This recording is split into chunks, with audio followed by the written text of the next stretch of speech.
Hello friends, welcome to our channel. 2025 साल बीतने में सिर्फ 1 महीना बचा है। आज है 30 नवंबर 2025। आई होप आप लोगों ने जो जनवरी में गोल सेट किए होंगे, काफ़ी लोगों ने वो अचीव कर लिए होंगे और आप लोग उन पे काम कर रहे होंगे। और जो लोग नहीं कर पाए, सो फ्रेंड्स ये दिसंबर का महीना है और आप चाहें तो 30 दिनों में काफ़ी कुछ कर सकते हैं। और मैं एक बुक के बारे में बताना चाहूँगा जिसने मेरी काफ़ी हेल्प की है। मैंने इस बुक को साल 2023 में बाय किया था, शकील भाई के रिकमेंडेशन पे। इस बुक ने काफ़ी मेरी हेल्प करी है, आलस का मनोविज्ञान। अगर हम चाहें तो 30 दिनों में भी काफ़ी कुछ अचीव कर सकते हैं, फुल पोटेंशियल के साथ अगर हम काम करें तो। सो फ्रेंड्स इसको शकील भाई ने 7 चैप्टर्स में डिवाइड किया है। आपके पास कितना टाइम है, फिर टाइम मैनेजमेंट, एनर्जी के बारे में, डोपामाइन के बारे में। उसके बाद 5th चैप्टर में शकील भाई ने कवर किया है गोल कैसे सेट करें। और 6th चैप्टर में लेकिन अब शुरुआत कहाँ से करें, और चैप्टर 7 ज़रूरत। शुरुआती पन्नों में शकील भाई ने इंट्रोडक्शन दिया है और अपनी स्टोरी के बारे में बताया है। आप इस बुक को डिस्क्रिप्शन में दिए गए लिंक से परचेज़ कर सकते हैं। चैप्टर 1 में शकील भाई कहते हैं कि आपके पास टाइम कितना है। यहाँ पे शकील भाई हमारे उस टाइम की बात करते हैं जो हमारे पास एक्स्ट्रा बचता है, हमारे डेली टास्क को करने के बाद, जो हम सोशल मीडिया पे या फिर अनजाने में कहीं भी इधर-उधर वेस्ट कर देते हैं। Chapter 2 time management. यहाँ पे शकील भाई हमें टाइम मैनेजमेंट के बारे में बताते हैं। इस बुक में शकील भाई प्रैक्टिकली चीज़ें शेयर कर रहे हैं जो उन्होंने खुद अपनी लाइफ में अचीव की हैं और मैंने भी इस बुक को कई बार पढ़ा है, तो मैंने भी वो चीज़ें एक्सपीरियंस की हैं। आपको ऐसा लगेगा कि मानो कि शकील भाई आपसे स्वयं बात कर रहे हैं। उसके बाद बात करें चैप्टर 3 की, तो इस चैप्टर में शकील भाई हमारी एनर्जी की बात करते हैं। मतलब कि हमें ये पता होना चाहिए कि हम कब प्रोडक्टिव फ़ील करते हैं, कब हमें अच्छा फ़ील होता है। जब हम उस टाइम को जान पाएँगे, तभी हम अपने पोटेंशियल का सही इस्तेमाल कर पाएँगे। जैसे कि कोई होता है कि उसको सुबह उठते ही अच्छा महसूस होता है, अगर वो उस टाइम को अपने काम में लगाए, तो वो काफ़ी अच्छा पोटेंशियल दे पाएगा अपने काम को और अच्छे रिज़ल्ट निकाल पाएगा।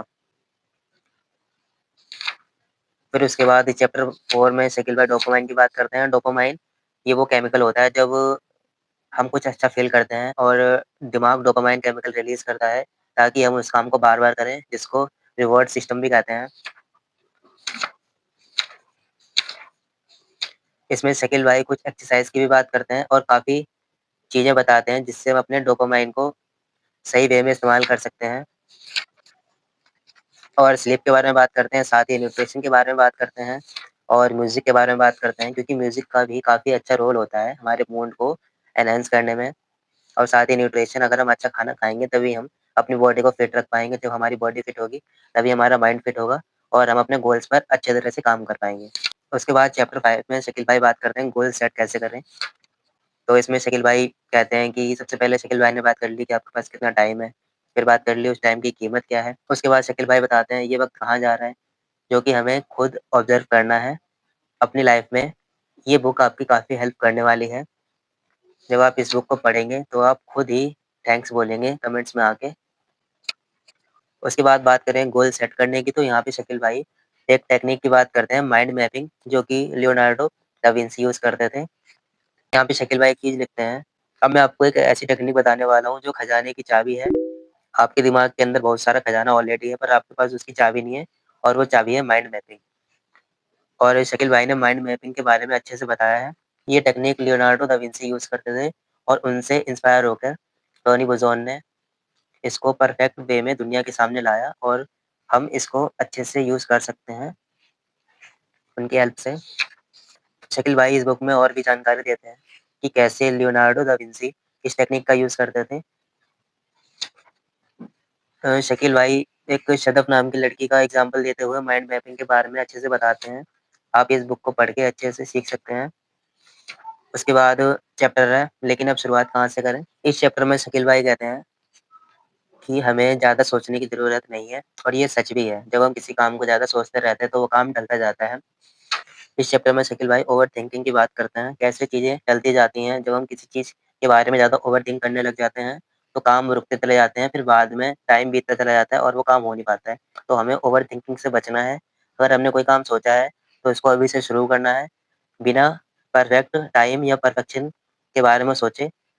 हमें बस पहला स्टेप लेना है, फिर धीरे-धीरे इम्प्रूवमेंट करके उन चीज़ों को परफेक्ट किया जा सकता है। अब बात करते हैं चैप्टर 7 की। इस चैप्टर में शकील भाई हमारी नीड, ज़रूरत की बात करते हैं।